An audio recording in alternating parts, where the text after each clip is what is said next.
This is a KGov special presentation.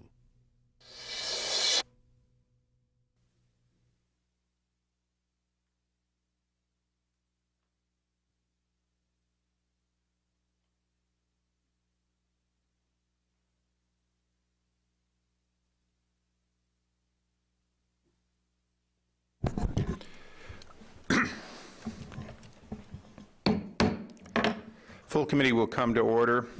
This field hearing is on pathways to energy independence, and particularly on hydraulic fracturing and other new technologies. The Oversight Committee's mission, we exist to secure two fundamental principles. First, Americans have a right to know the money Washington takes from them is well spent. And second, Americans deserve an efficient, effective government that works for them. Our duty on the Oversight and Government Reform Committee is to protect these rights. Our solemn responsibility is to hold government accountable to taxpayers, because taxpayers have a right to know what they get from their government. We will work tirelessly in partnership with citizen watchdogs to deliver the facts to the American people and bring genuine reform to the federal bureaucracy.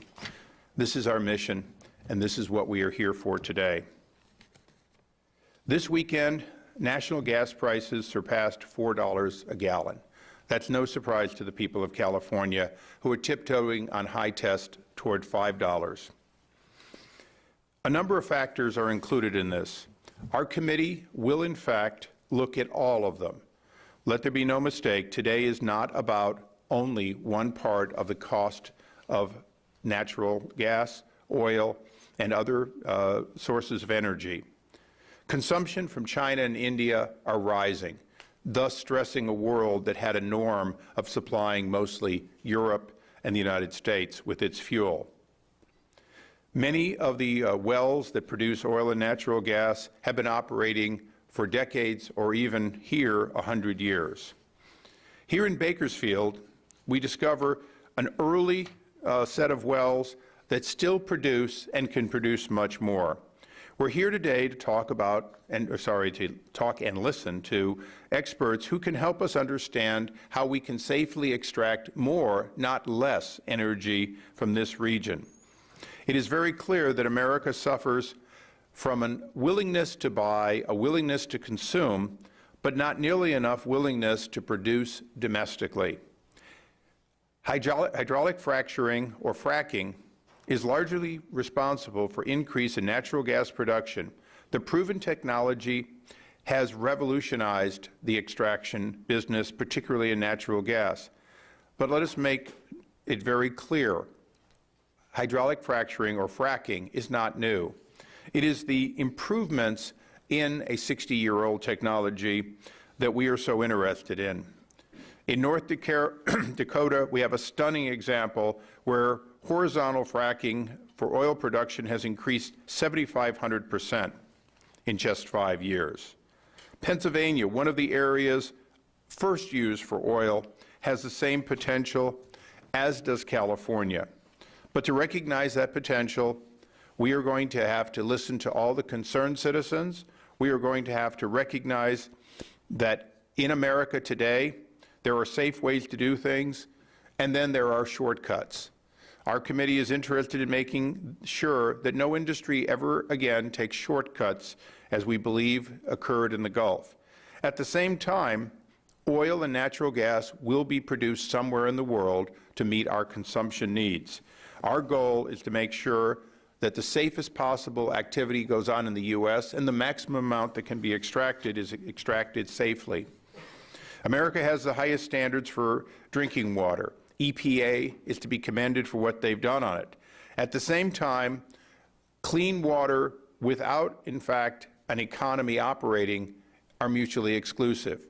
Most of what we do in the way of clean air, clean water, are the result of a vibrant economy that is able to support technologies that make these clean air and clean water more available and more abundant, not just here, but around the world.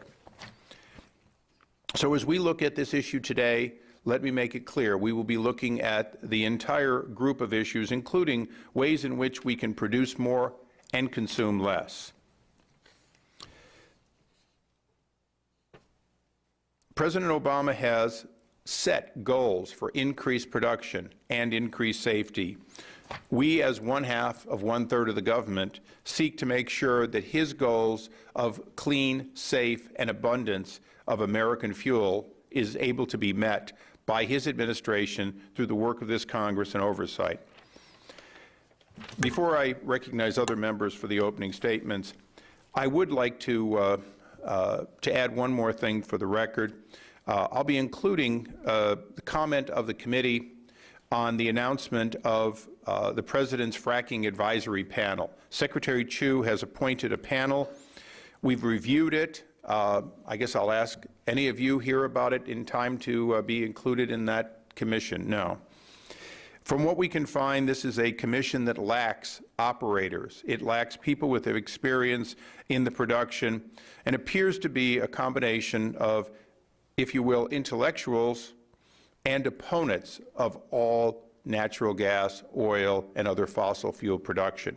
So we're hoping through this letter in the record and a follow-up to the administration that this commission can be expanded so that its consensus is a consensus of the entire industry and beneficiaries, and not simply those who have already decided they don't want the end product.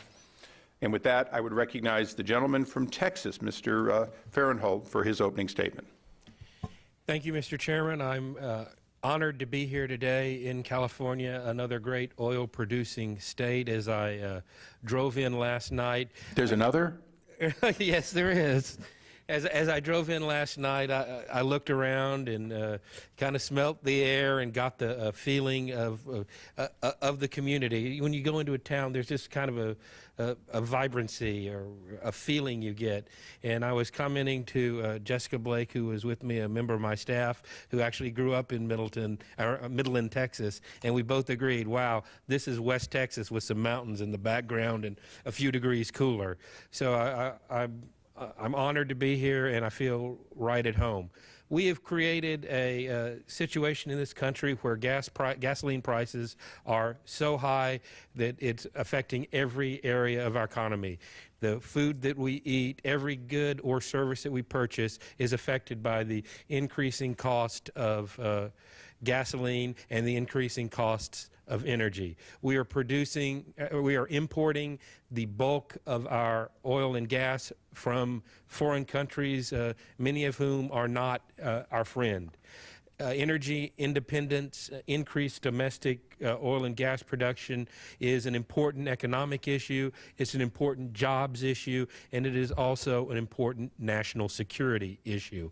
So I would like to thank our panel here for taking the time to come talk to us and let us explore and understand better the technologies that have been in use for over 60 years safely for increasing oil and gas production here in California, at home in Texas, and now throughout the United States of America.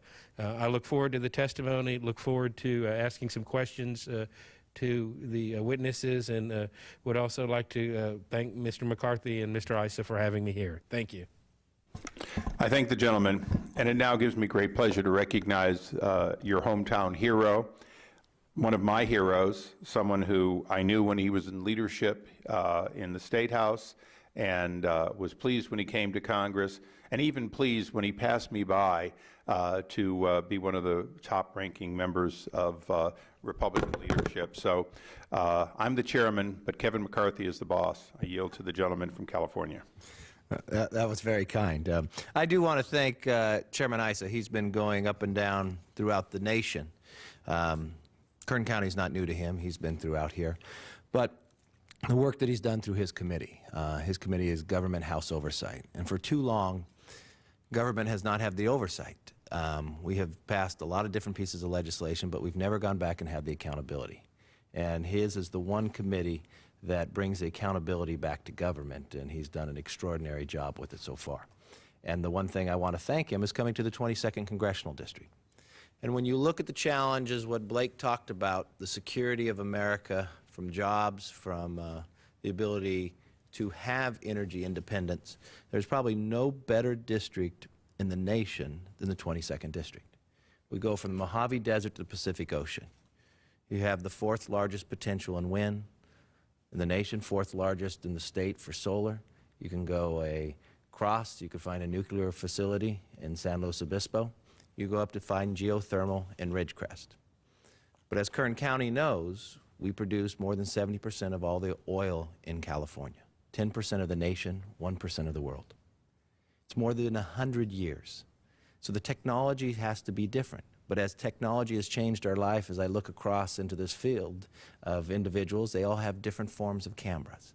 When we landed on the Apollo, with the Apollo landing on the moon, there's more technology in my BlackBerry today than there was on the Apollo. It has made our life better.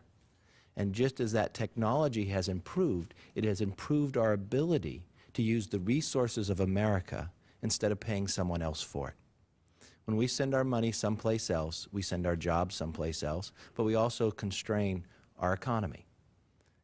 Now, we are the Saudi Arabia of natural gas, but do we have the ability to bring it up? We've watched fields more than 100 years old, and there are independent representatives here in the oil business that many have sold them and moved on. We find in Kern County you have Oxy as based here.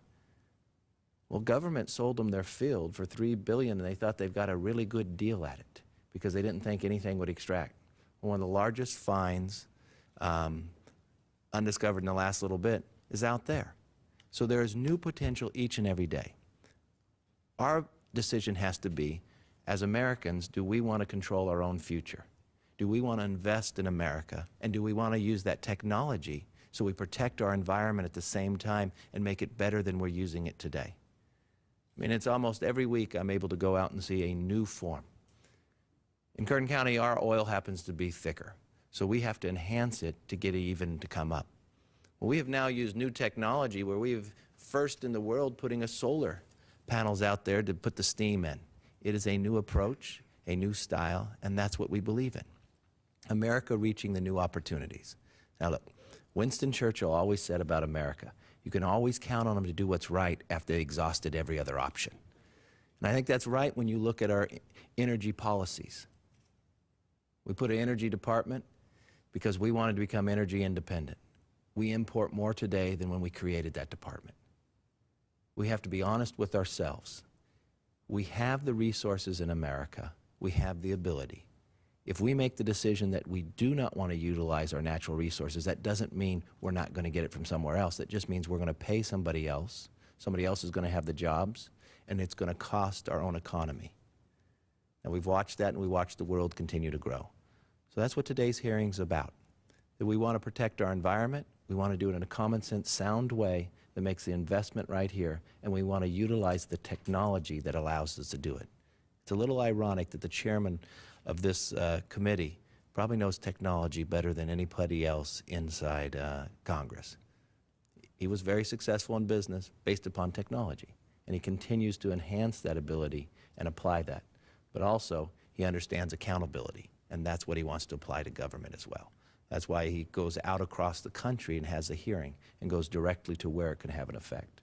So I want to thank the chairman, I want to thank the committee, and I yield back. I thank the gentleman. Just another reminder of how he got to be the 3rd highest ranking Republican in half the time that I've been in Congress. We now recognize our panel of distinguished witnesses. Assemblywoman Shannon Grove represents the 32nd District of California and is also an entrepreneur and a very successful one at that. Rock Zimmerman, why does they got it wrong? Sorry about that, Rock, is Chief Executive Officer of the California Independent Petroleum Association. Dr. William H. Wisif is Executive Vice President of Devon Energy, which is the largest U.S.-based independent oil and gas producer, and as I was reminded, both a Californian and an Oklahoman, depending, and we miss you here. Mr. Steve Layton is President of E&B Natural Resource Management Corporation of California-based, a California-based independent oil and natural gas exploration company. Thank you for being here. And Mr. Is it Tupper? Hull is Vice President of the Western States Petroleum Association, which represents large and medium oil producers and a frequent testifier on these kinds of important issues. Pursuant to the committee's rules, I would ask you all to rise to take an oath. Please raise your right hands. Do you solemnly swear or affirm that the testimony you are about to give will be the truth, the whole truth, and nothing but the truth? Thank you. Let the record reflect all witnesses answered in the affirmative. This is a field hearing, and although many of you I've seen in Washington in the past understand the formality of Washington, it's a little different here. You're not going to see adversarial questions and can we get you in 20 questions and cut you off as you're answering. Anyone that comes to a field hearing, Republican or Democrat, generally comes to listen. So although we would like you to try to stick to more or less 5 minutes because your entire opening statements are going to be placed in the record, as we go through the questioning, don't be surprised if Blake comes in and says a follow-up to what I say or Kevin comes in. The idea is we're here to listen, we're here to learn, and at the same time, if one is answering and you want to pipe in, don't wait to be asked. We want to make the record complete with the knowledge that you bring to us to take back to Washington. And with that, Ms. Grove, I will recognize you first, mostly because you're first on the schedule, but also because you're the lady present. Oh, thank you, Mr. Chairman, and thank you, Congressman McCarthy and members and guests. I'm Assemblywoman Shannon Grove, but before I became elected to serve the people of Kern County, I've been a business owner. And my business is primarily a third or fourth tier contractor to the oil, construction, and agricultural industries. And my hope here today is to bring some common sense regarding our domestic oil production. For these two very important reasons, the security of our nation and jobs. We have a vast supply of fossil fuels, oil, in California, and we barely are tapping into them. Think about this. For every barrel of oil that we cannot produce here, we are importing from a volatile foreign nation. Most of it comes from volatile foreign nations. Why are we as Americans relying so much on energy from foreign nations when we have the ability, the technology, and the people who need jobs in our own state, our own county, and our own nation right here able to do it? For example, I know one smaller kind of mid-sized producer that has a platform, and if allowed, this platform can produce an additional 30,000 barrels of oil a day. So if you think about that and you're conservative, if we were allowed to produce 100,000 barrels of oil a day additional to what we produce now, California could reduce 20%, or increase 20% of its oil increase, and you would reduce that from the Middle East countries. Equally important is our national security or jobs, private sector, non-taxpayer funded jobs. Our nation has one of the highest unemployment rates ever, and here in our energy-rich district that I represent, it's at an all-time high of 17.5% unemployment. Some of our Kern County cities are close to 40% unemployment, and that's completely unnecessary.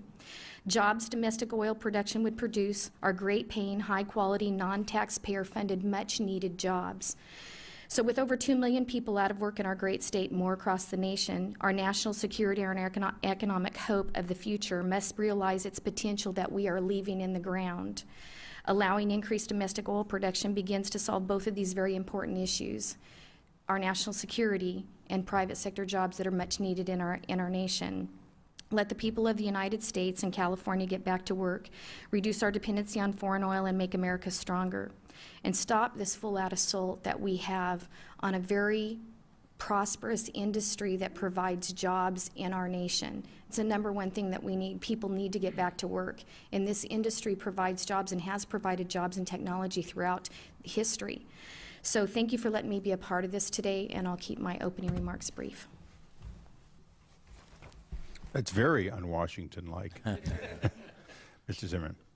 Thank you, Mr. Chairman, members of the committee. I'm Rock Zimmerman, CEO of the California Independent Petroleum Association. We're a trade association that represents about 470 companies, independent oil and producer companies, royalty owners, and service and supply companies that have operations here in California. About 160 of those are actual oil and gas producers that range in size from small producers with just a couple of wells to large multinational corporations that produce hundreds of thousands. The definition of an independent doesn't have to do with size. It has to do with the fact that they're not an integrated company. They don't refine, market, transport petroleum products at all. Independent producers produce 70% of California's in-state production of oil and 90% of its natural gas. As a state, our in-state production represents 38% of what we consume, our refineries and our consumers, and on the oil side. The rest, as Ms. Grove mentioned, has to be tankered in, and 14% comes from Alaska, but they're also declining, and so the rest of the marginal wells have to come from foreign countries, primarily Saudi Arabia, Iraq, and Ecuador. Independents are the main driving force behind exploring for new oil and natural gas reserves. Over 90% of domestic oil and gas wells are drilled by independents in the United States, and their role is increasing. In 1999, major oil companies invested $31 billion in new drilling programs, while independents invested $18 billion. By 2007, the role had totally reversed. Majors invested $49 billion and independents $77 billion for a total of $126 billion. And that was 4 years ago. Obviously, the numbers are quite larger today, which leads us to the next point, which is drilling for oil and natural gas is expensive, and it's getting more expensive. In 1999, it cost $100 per foot on average to drill a well in the United States. By 2008, that had risen sixfold to $600 a foot. A recent study concluded that on average, independents reinvest 150% of their net income back into drilling operations. That means they have to go out and get equity partners with capital, or they have to borrow from banks in order to continue their operations. Capital budgets, by definition, are driven by how much capital is available. And obviously, the market price of oil plays a significant role in determining how much capital is available, but other factors such as risk and return on investment also contribute. Oil and gas operations, as with all mining operations, are producing a finite resource. Therefore, producers are basically going out of business every day. So in order to survive, producers have to drill to find new resources or employ new technology to better extract existing oil fields, and that takes money. So if your goal is to increase domestic oil and gas production, you can't hamper the availability of capital. And unfortunately, that's precisely what the administration has proposed in their last 3 budgets. The administration claims that big oil is receiving subsidies from the U.S. government, and nothing could be further from the truth. And I've listed a number in the record of these tax treatments, and I'll just mention 2. One is intangible drilling costs, which, by the way, are not available to any of the integrated majors, only to independents. And these are expensing of non-salvageable items that can be expensed in the current year.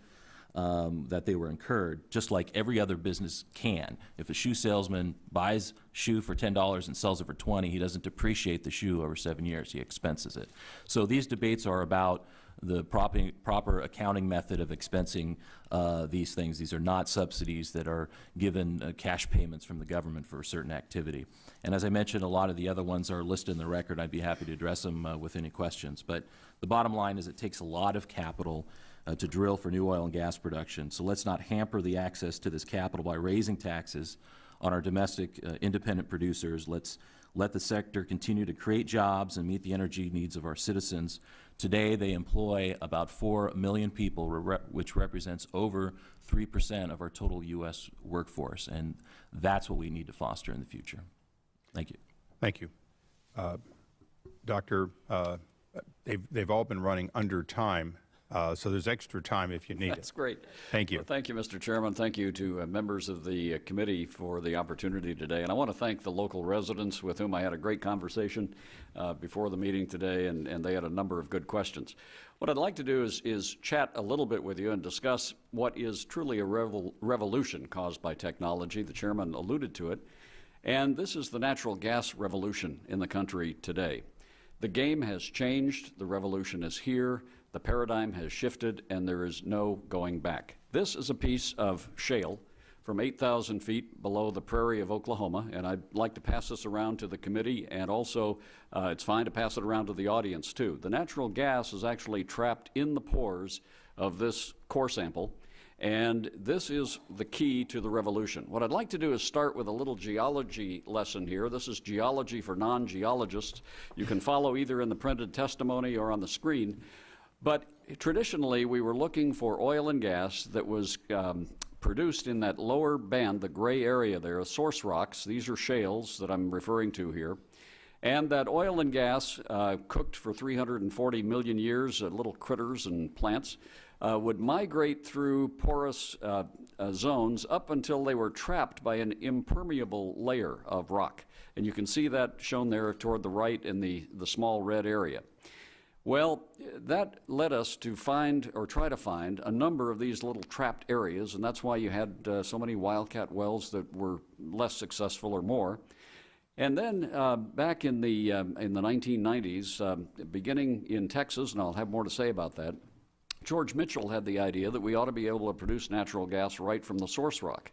And he started drilling vertical wells and fracturing them, and the economics just didn't work out all that well. So in 2002, Devon Energy, that acquired Mitchell, began to marry the technologies of hydraulic fracturing and horizontal drilling to begin to produce gas from the Barnett Shale of Texas. That's a picture of where it is. We'll go to the next slide, and you'll see that in the early part of last decade, the wells were shown on the black line. Those were vertical wells. You can see production rates and the production tailing off out into the future. And then look what happened with the blue line there when we started marrying the hydraulic fracturing and the hydraulic fracturing to produce this gas. Huge initial production rates, and these wells may last 40 or 50 years. Let's go to the next slide. You can see the history of these shale plays around the country with the use of this marriage of technology. And you can go to the next slide to see the projections that EIA has in the dark blue there for our gas resource production into the future based on this technology. This is a depiction of the areas around the country where we have shale fairways and the ability potentially to produce a lot more natural gas for this country. And if you go to the next slide, you'll see that that has already begun to have a very significant positive effect on consumer prices. Those are 3 different projections by the EIA over the past 3 years, ending up with that red line on the bottom that show the different price projections based on this increased supply. And if you go past this slide to hydraulic fracturing, this is what I'd like to spend a little more time on. Hydraulic fracturing is, of course, the putting of large quantities of water, sand into the ground, pulling the water out, the sand holding the fractures open.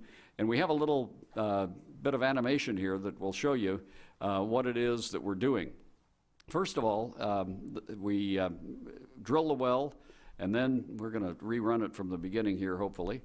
And you'll see that the well is drilled, obviously, from the surface out into a lateral that can be many thousands of feet long.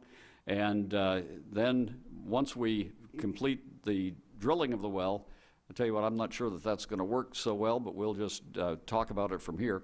You can see that the drill string is pulled out, and then the well is actually perforated with a perf gun. You see that happening here into the shale formation. And after the well is perforated, you can see the length of the distance of the perforations. Then the sand and water with some additives is put in under very high pressure, and we begin to frack the shale formation. The frack stages can be multiple. Here we put a plug, and then we'll come back into the well and do the same kind of fracture stimulation treatment along that horizontal part of the well. And then the water is flowed out, the sand stays holding the fractures open, and the surface equipment is by and large removed, and only a small amount remaining and the gas is produced. So that's basically the hydraulic fracturing process. If we go to the next slide, you'll see that one of the big concerns about hydraulic fracturing is addressed here by our well construction. We, under state regulation throughout the country, put pipe, or what we call casing, through any freshwater zones that usually occur hundreds of feet below the surface, and we may be fracking as much as 15,000 feet below the surface. But we seal off the water zones before we start the operation, and you can see that depicted here. If you go to the next slide, you'll see just a depiction of the equipment that's used on a site. That equipment virtually all goes away after the frac job.